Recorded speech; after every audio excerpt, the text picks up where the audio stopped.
Yaha! I have returned. What's up, guys? Arekkz here. Welcome back to another video for Monster Hunter. I say Monster Hunter because it's not just Monster Hunter Rise, it is the Monster Hunter Show. Welcome back to... Yes, that's right, Monday, now officially the best day of the week. Your chance to enjoy all that Monster Hunter goodness. Thank you very much for the support so far. You guys have been enjoying this show and we shall continue with that. So, with that being said, one thing, before we go any further, I'm going to put this right at the beginning of the show, even though I did this last week. Every single week, somebody says, hey, how do I submit some clips? Hey, how do I submit a mix set? So I shall say this again. If you join the Arekkz Gaming Discord, which is linked in the description box down below, you can also see a link on screen right now, and when you join the Discord, you go to the channels on the left. There are channels for mix sets, there are channels for clips, there are channels for community questions. You go there and you submit your stuff. That is where we check it, so if you want to be involved in this show in the future, that is how you get involved. But anyway, with that being said, it is Monster Hunter Monday, it's time to talk Monster Hunter, so let's go! Alright, so news of the week this week. Well, believe it or not, there is actually no news. I will remind you, of course, that the high five gesture is still available, so if you are out there on your hunts and you want to celebrate in the coolest of ways, you can of course grab that, but keep in mind that we are now currently halfway through April, and according to the roadmap, the first update, the title update, should still be coming at the end of April, so I would like to imagine at some point in the next couple of weeks we'll probably hear something from Capcom regarding the monsters we'll be able to fight, regarding the Hunter rank cap unlock, and regarding the date for this update. So as and when that does go live, be sure to keep it locked. But since there is no news this week, I will now be transferring you over to my correspondent in the Frost Islands for a weather update. Hello, yes. Thank you very much. I'm reporting live from the Frost Islands. As you can see, it is quite a chilly day. It is a nice, warm, minus 10 degrees C. I would like to inform you that despite the landscape, despite the deceiving look, there is indeed a very high chance of snow. I would also like to remind you that with the snow, there are a good chance of running into a Gosharag. I would highly recommend you do not try and play a snowball fight with them. They are not very friendly. Keep in mind, for those new hunters out there, if you happen to be caught in a blizzard, I would highly recommend going to the top of this island and hiding in this house. It is indeed a very reliable, nice, toasty place to stay warm, so in the event of snow, do come here. Anyway, that's your weather update. Back to the studio.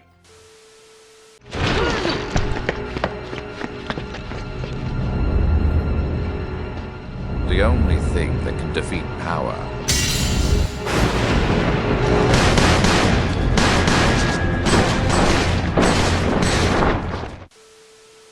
Now I interrupt the flow of this show with a quick tip of the week. This week's tip is actually regarding obtaining some of the rarer items. If you guys have seen some of the cool mix sets out there, you will know that one of the popular items right now, the item in fashion this season, is the Scaldo waist or the Speo waist, depending on whether you are playing as a male or a female. This is the waist that carries weakness exploit, an incredibly good item, and if you don't see it on your list, the chances are you are missing a very important item.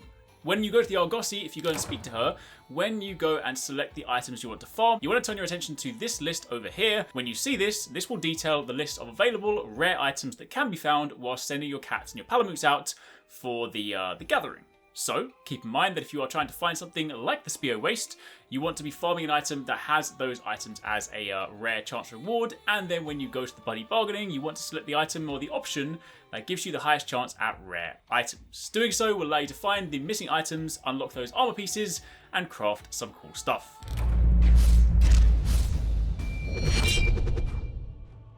Alright, we are back once again in the clip kitchen. We are cooking up some, well actually, you know what? I'm not cooking. You guys have been cooking up some fancy, spicy clips. It is once again my favorite part of the show, and we are going to be taking a look at some fantastic submissions from you guys. First up, we have a brilliant clip from Fenrir, who is in the volcano, and is taking the phrase, "the floor is lava," quite literally.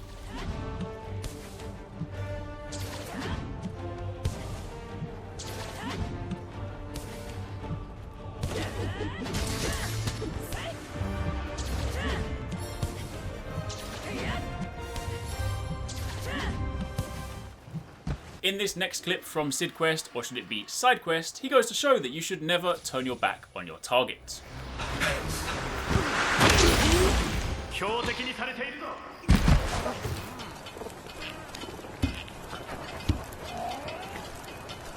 In this next clip from Hinoga, Franklin saves the day.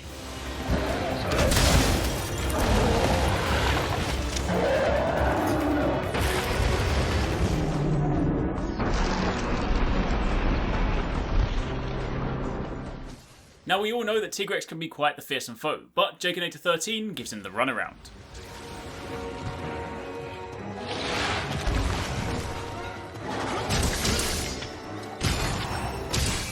Then, in this next clip from Phil Mister, I honestly don't know what's going on here. It's up to something!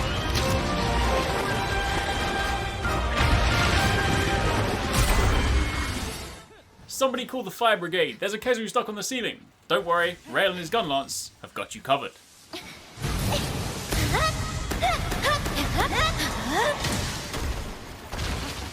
This next clip from Samaro goes to show the true potential of the Axe Hopper.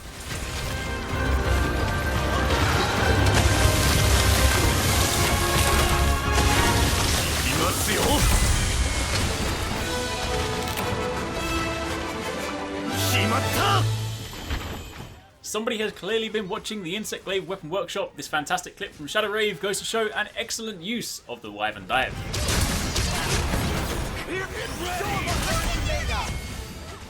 In this fantastic clip from Tenor or Texner, in order to master the longsword, one must become the longsword.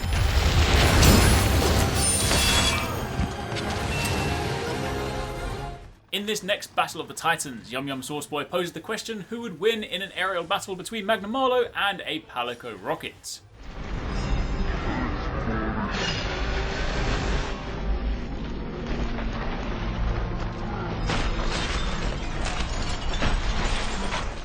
For those of you looking to pass some time in Kimura Village, never play hide and seek with Zomberg because he is a true master.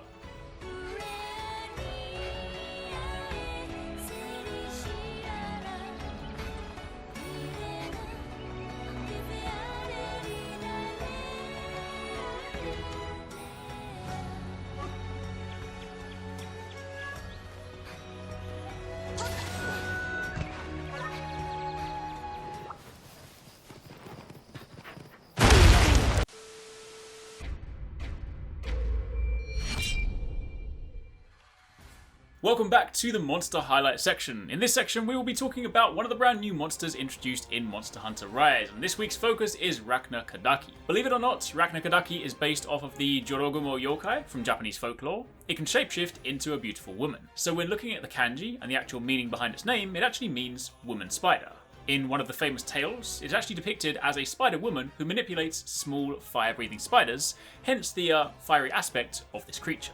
Now when you fight it in game, Rachna Kadaki has two different states in which it can enter, however it's not quite done so freely. You have the gown state, which is a state in which Rachna Kadaki will wear its silk on its legs, and upon removing silk from 2 of the 4 walking legs, the silk on the other legs is also removed. This will then cause the monster to collapse for a few seconds, and the smaller arachnoid will fall off before they dig away.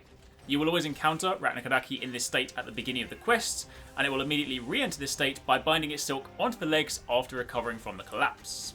However, following this, you have the incubating state. This is the state it will enter when it binds its abdomen into a massive ball of silk, which it initiates immediately after recovering from the previous collapse. In this state, however, it will try to use its abdomen to smash its foes, but this does also become an incredibly potent weak spot, so this is definitely the spot to hit when fighting this monster. If enough damage is dealt to the abdomen, the silk will then break apart, again causing Rachna Kadaki to collapse and expose its head for several seconds. So keep this in mind when fighting this monster in the future. Who's that monster? We'll reveal the answers at the end of the episode.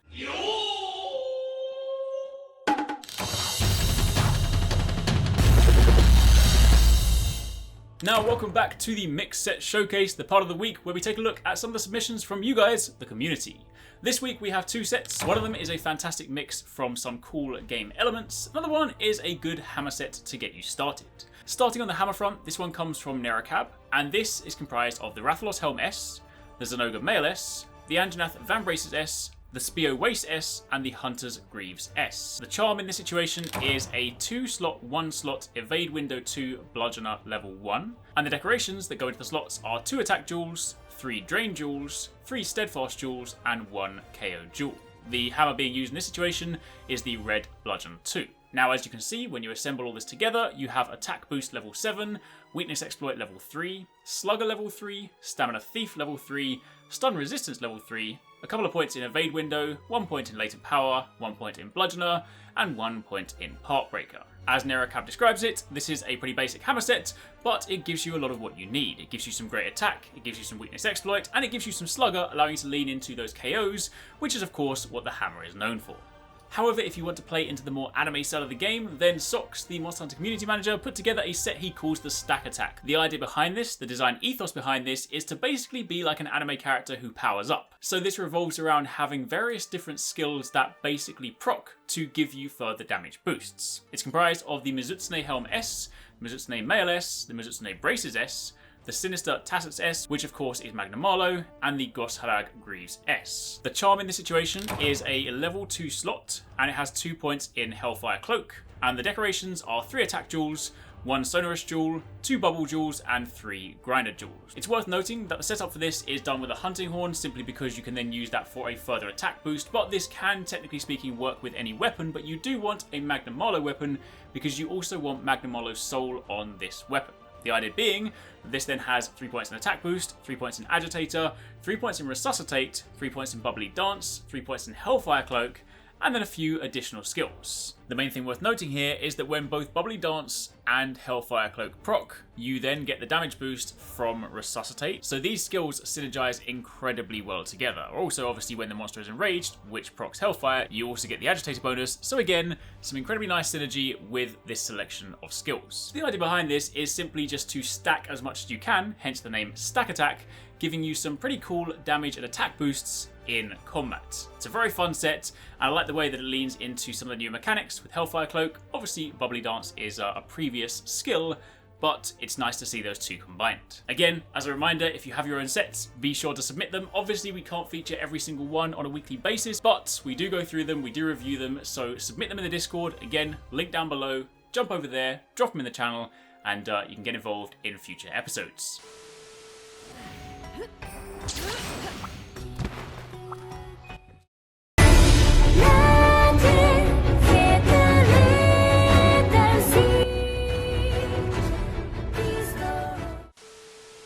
Now, moving on to a new section. This, of course, is called Monster Hunter Monday. It is not Monster Hunter Rise Monday, it is Monster Hunter Monday. And today we're talking about Monster Hunter Stories 2, another game that is coming out later on this year, and it's time to start spotlighting some various different aspects and mechanics of the game. Today we're talking about one of the monsters that is in-game, Legiana. Legiana are master of the skies. Not even the strongest winds can take away from their gracefulness, with which the Legiana soar high into the skies. These swift, kite-like flying wyverns emit a chilling wind from their bodies, which dull their prey's ability to escape.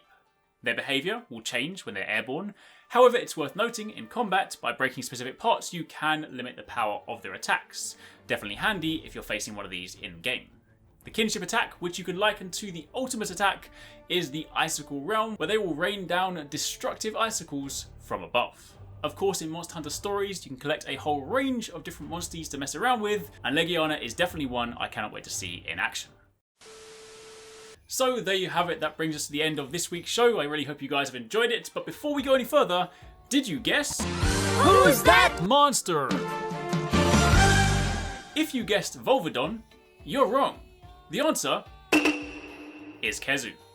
Once again, if you didn't quite get it, I will completely understand. Only seasoned, veteran hunters would have been able to discern such a difficult task. But that being said, that now brings us to the end of Monster Hunter Monday. I sincerely hope you guys have enjoyed it. Be sure to stay tuned for plenty more. As you've noticed, we have different sections we bring in on a weekly basis, so make sure you tune into every episode because every single week it might be a little different. But that being said, thank you for watching, thank you to my co-host here in Kamura Village, and I'll catch you guys another Monday. If you want to catch more from us at Arekkz Gaming, don't forget you can catch the guys 269, Paradise Central and Investmore streaming over on Twitch weekdays, playing a variety of games. If you guys want to jump in, tune in, watch and even join in, then make sure you check them out. The links to those are in the description box down below, and of course you can join the Discord to get involved in all of the discussions.